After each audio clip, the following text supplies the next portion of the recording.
ዓለም በኢራን በቬንዙዌላና በግሪንላንድ ተወጥሮ ባለበት ሰዓት የሩሲያ ጦር ከፍተኛ ግስጋሴ ላይ መሆኑ ተሰምቷል። ከዛፖሪዥያ ወሳኝ የምትባለዋን አካባቢ በቁጥጥሩ ስር ያዋለው የሩሲያ ጦር ያሰማራው አደገኛ የድሮን ቡድን የዩክሬንን ብረት ለበስ እያቀለጠው መሆኑ ተሰምቷል። ሩቢኮን የተባለው ልዩ የድሮን ቡድን የዩክሬንን የተለያዩ ወታደራዊ ተሽከርካሪዎች እግር በእግር እየተከታተለ የመታበት ያነደደበት መንገድ ብዙዎችን አስገርሟል። የሩሲያ ጦርም ይህንን በተመለከተ ቪዲዮ ጭምር ለመላው ዓለም አሰራጭቷል። ፍልሚያው እየቀጠለ ባለበት በዚህ ሰዓት ኪየቭ ከተማዋን ለቃችሁ ውጡ ስትል ለነዋሪዎቿ በድጋሚ ጥሪ አቅርባለች። የኤሌክትሪክ አገልግሎት አታገኙም፣ ዕድሜ ለሩሲያ፣ ሁሉንም ነገር አጥተናል፣ ከተማዋን ለቃችሁ ብትወጡ ይሻላል ብላ ኪየቭ ደጋግማ ነዋሪዎቿን እየመከረች ትገኛለች። በሌላ በኩል የሞሳዱ አለቃ ወደ ፍሎሪዳ ያደረጉት ጉዞ ብዙ ጉዳዮችን አስነስቷል። የሞሳዱ ኃላፊ ወደ አሜሪካ ያቀኑት በኢራን ላይ ስለሚፈጸመው ጥቃት ለመነጋገር መሆኑም ታውቋል። ኢራንን በዲፕሎማሲያዊ መንገድ ብንይዛት ይሻላል የሚለውም ሐሳብ ብቅ እያለ ነው። እስራኤል ባልተለመደ ሁኔታ አሜሪካ በፍጥነት ኢራንን እንዳታጠቃ እየወተወተች ያለ ሲሆን ኢራን ስትበቀል የተዘጋጀሁት ነገር የለም፣ ስለዚህ ጊዜ እፈልጋለሁ እያለች አሜሪካን እያሳመነች እንደምትገኝም ተሰምቷል። የሞሳድና የአሜሪካ ንግግር ውስጠ ሚስጥራትም በአሜሪካ መገናኛ ብዙሃን በስፋት እየተወራ ነው። በሌላ በኩል ጦረኛ ነው የተባለው የትራምፕ ፖሊሲ ጎረቤቶቻቸውን እያስፈራ እንደሆነ ታውቋል። ካናዳውያን በአሜሪካ እንወረራለን ብለው እየሰጉ እንደሚገኝ ጥናቶች አመላክተዋል። የካናዳም የአሜሪካ ዜጎችም ጦርነት ውስጥ ልንገባ እንችላለን በሚል ከፍተኛ ፍርሃት ውስጥ መሆናቸውም ታውቋል። ጉዳዩ የተራ ጉዳይ ነው እንጂ ትራምፕ የትኛዋን ሀገር ይወራል የሚለው ጉዳይ ብዙም የሚያጠራጥር አይደለም ብለው የካናዳና የአሜሪካ ዜጎች እያሰቡ እንደሚገኝም ተነግሯል። ፒያሳ ኔትወርክን ስትከታተሉ ሁሉንም በጥልቀት ታገኛላችሁ። ፒያሳ ኔትወርክን ሰብስክራይብ፣ ላይክ እና ሼር በማድረግ የፈጣን የተአማኒና የጥልቅ ዘገባዎች ቤተሰቡን ስንል በአክብሮት ጋብዘናል። አሁን ወደ ጉዳዮቻችን አለፍን።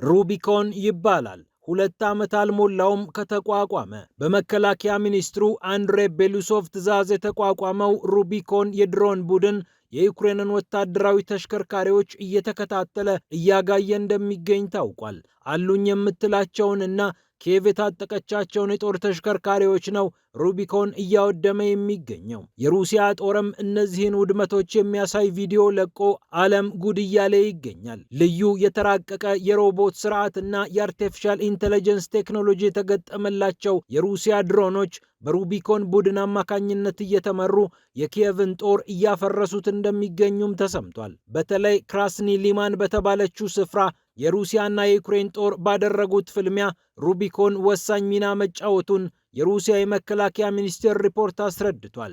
ክራስኒ ሊማንን ለመቆጣጠር ሩሲያ እልህ አስጨራሽ ትግል ማድረጉ የሚታወስ ነው። በተለይ ስላቪያንስክን ለመቆጣጠር እንደ መንደርደሪያ ትቆጠራለች የተባለችው ይህች ከተማ በሩሲያ በልዩ ትኩረት ነበር ስትጠቃ የነበረችው። ስላቪያንስክ ማለት እጅግ ቁልፍ የሚባል የዩክሬን ወታደራዊ ሎጂስቲክስ የሚመላለስባት ከተማ ናት። ይህችን ከተማ መቆጣጠር የዩክሬንን ጉሮሮ እንደ ማነቅ ይቆጠራልና የሩሲያ ጦር ከፍተኛ ፍልሚያ ሲያደርግ ቆይቷል። በዚህ ፍልሚያ ውስጥ ሩቢኮን ከባድ ሚና ስለመጫወቱም እየተነገረ ነው።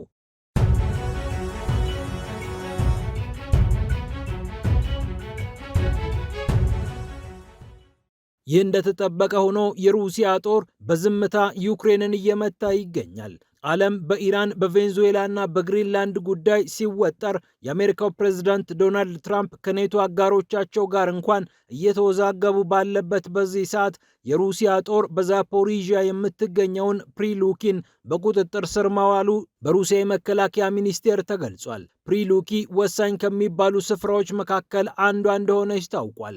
ቮስቶክ የተባለው የጦር ክፍል ነው ይህችን አካባቢ ነፃ ያወጣው። የሩሲያ ጦር በዛፖሪዥያ የበለጠ በጥልቀት እንዲገሰግስ ያደርጋል ተብሏል። የዩክሬን የመከላከል ወረዳን ጥሶ የገባው የሩሲያ ጦር ይህንን ድል ማስመዝገብ እንደቻለ ታውቋል። ሌሎች የሩሲያ የጦር ክፍሎችም ትልልቅ ድሎችን ማስመዝገባቸውን ሞስኮ አሳውቃለች። ማዕከላዊ ወይም ሴንተር እየተባለ የሚጠራው የጦር ክፍል 440 የዩክሬን ወታደሮችን ገድያለሁ ብሏል። ቮስቶክ 210 የዩክሬን ወታደሮችን እንደደመሰሰ ከመግለጹም በተጨማሪ 5 ብረት ለበሶችና ሌሎች 5 ወታደራዊ የሞተር ተሽከርካሪዎችን ከጥቅም ውጪ ስለማድረጉ ተናግሯል። የግ የተባለው የጦር ክፍል 225 የዩክሬን ወታደሮችን ገድዬ ኤም113 የተባለ አሜሪካ ሰራሽ ብረት ለበስ ተሽከርካሪን አውድሜያለሁ ብለዋል። 14 ሞተር ተሽከርካሪዎችን፣ 3 የመድፍ መተኮሻዎችን እንዲሁም አንድ ብሪታንያ ሰራሽ ባለ 155 ሚሜ ብሬፋርት የመድፍ ስርዓት ከጥቅም ውጪ እንዳደረገና የነዳጅ ዴፖውንም እንዳወደመ ይህ የጦር ክፍል አሳውቋል። ዛፓድ የጦር ክፍል በበኩሉ 30 የሞተር ተሽከርካሪዎችን ከ210 የዩክሬን ወታደሮችና ከተለያዩ የጦር ተሽከርካሪዎች ከሁለት መድፍ መተኮሻዎችና የጦር መሳሪያና የሎጂስቲክስ ማከማቻዎች ጋር ከጥቅም ውጭ እንዳደረገ አሳውቋል። ሰቬር የጦር ክፍል 170 የዩክሬን ወታደሮችን እንደገደለ፣ 16 የሞተር ተሽከርካሪዎችን ከብረት ለበሶች ጋር እንዳነደደ፣ የመድፍ መተኮሻው የኤሌክትሮኒክ ውጊያ ስርዓት ጣቢያው እንዳልቀረውም አሳውቋል። ድኔፕር 50 የዩክሬን ወታደሮችን ገድያለሁ፣ ሌሎች የዩክሬን ወሳኝ ወታደራዊ ቁሳቁሶችን አጥፍቻለሁ ሲል ሪፖርት ማድረጉን ስፑትኒክ ዘግቧል። የሩሲያ ምት ተጠናክሮ በቀጠለበት በዚህ ሰዓት ነው ታዲያ ኪየቭ ከተማዋን ለቃችሁ ውጡ ስትል ለነዋሪዎቿ በድጋሚ ጥሪ ያቀረበችው። ከዚህ ቀደም ቫይታሊ ክሊሽኮ የከተማዋ ከንቲባ ይህንን ጥሪ ማቅረባቸው የሚታወስ ነው።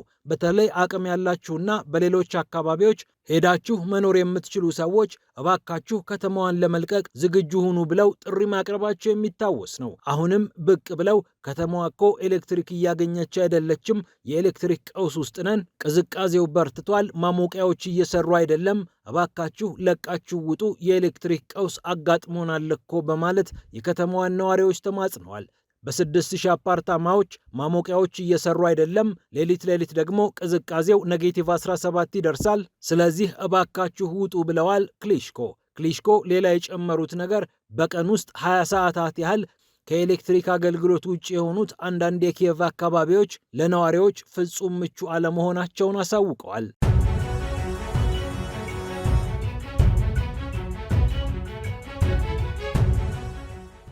በሌላ በኩል የሞሳዱ አለቃ ዴቪድ ባርኒያ ወደ ፍሎሪዳ ያደረጉት ጉዞ ብዙ ጉዳዮች እንዲነሱ አድርጓል።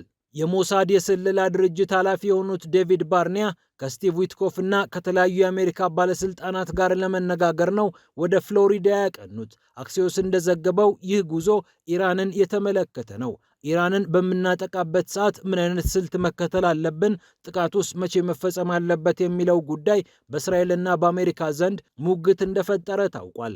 አሜሪካ በየትኛውም ሰዓት ባጠቃ ግድ የለኝም እያለች ሲሆን፣ እስራኤል ደግሞ አረጋጊው፣ ቢያንስ ኢራን ለበቀላ ጥቃት ስትፈጽም እኔ የምዘጋጅበት ሁኔታ መኖር አለበት፣ እዚህም እዚያም ሊመጣ የሚችለውንና ተለጥጦ ሊቀርብብኝ የሚችለውን ጥቃት ለመመከት የሚያስችል የሚሳኤል ስርዓት ማደራጀት አለብኝ፣ ይህንን አገናዝበሽ ጥቃትሽን ፈጽሚ ስትል ቴልአቪቭ ዋሽንግተንን እየወተወተች እንደሚገኝም ተሰምቷል። አሜሪካ እመታቸዋለሁ ብላ ያሰበቻቸው የኢራን የጸጥታ ተቋማትም አሜሪካ እንደምትለው የኢራንን መንግስት አያዳክምም የሚል አቋም አላት ቴልአቪቭ። ይህን ተከትሎ ዴቪድ ባርኒያ ስለ ጉዳዩ ለመምከር ወደ ፍሎሪዳ አቅንተዋል። የአሜሪካው ፕሬዝዳንት ዶናልድ ትራምፕ እና የእስራኤሉ ጠቅላይ ሚኒስትር ቤንያሚን ኔታንያሁ ከቀናት በፊት በስልክ ንግግር ማድረጋቸው የሚታወስ ሲሆን እስራኤልና አሜሪካ ወጥ የሆነ ስትራቴጂ እንዲኖራቸው ሁለቱ ሀገራት እየሰሩ ይገኛሉ። እንደ ከዚህ ቀደሙ በኒውክሌር ተቋም ላይ የሚደረግ ጥቃት ሳይሆን መንግስታዊ ስርዓትን ለመቀየር የሚደረግ ጥረት ነውና ትራምፕ በአደባባይ ለማሳየት ያህል የሚፈጽሙት ጥቃት በኢራን መንግስታዊ መዋቅር ላይ ያን ያህል ጉዳት ላያደርስ ይችላል፣ ህዝቡንም አንድ ያደርገዋል የሚል ስጋት ከእስራኤል እየተነሳ እንደሚገኝ ታውቋል። ባይሆን ጥቃቱ ከተፈጸመ አይቀር ራሴን የመከላከልበት ሁኔታ መኖር አለበት፣ ኢራን መተኮሷ ስለማይቀር ብላ እስራኤል ዝግጅት እያደረገች እንደሚገኝም ተሰምቷል። የአሜሪካው ፕሬዝዳንት ዶናልድ ትራምፕ ልዩ ልዑክ የሆኑት ስቲቭ ዊትኮፍ ከሰሞኑ በአሜሪካና እስራኤል ጉባኤ ላይ እንደተናገሩት የእኛ ተቀዳሚ ምርጫ በዲፕሎማሲያዊ መንገድ ችግሩን መፍታት ነው። ኢራን በአራት ጉዳዮች መስማማት ይኖርባታል። 1. የዩራኒየም ማበልጸጓን ማቆም አለባት። ያበለጸገችውንም ሁለቱንም ደግሞ ማስወገድ ይኖርባታል። ከዚህ በተጨማሪ የባሊስቲክ ሚሳኤል ፕሮግራሟን ማቋረጥ ወይም መገደብ ግድ ይላታል። ይህ ብቻ አይደለም፣ በአካባቢው ለሚገኙ ኃይሎች የምታደርገውን ወታደራዊ ድጋፍ ማቋረጥ ይኖርባታል የሚሉ 4 ቅድመ ሁኔታዎችን ነው ስቲቭ ዊትኮፍ ያቀረቡት። ኢራን የኒውክሌር ፕሮግራሙንም ሆነ የባሊስቲክ ሚሳኤል ፕሮግራሟን በቀላሉ ማቋረጥ አትፈልግም የሚለውን ነገር በተደጋጋሚ እየገለጸች ትገኛለች። ኢራን በቴህራን ያለውን ተቃውሞ ከሞላ ጎደል ተቆጣጥሬዋለሁ ብላ የምታምን ሲሆን አሁንም ያለውን ህዝባዊ ቅያሜ ወደ ሰፋ አመጽ በመቀየር በኢራን የመንግስት ለውጥ ለማድረግ የተለያዩ ሀገራት አይሰሩም ማለት ግን አይደለም።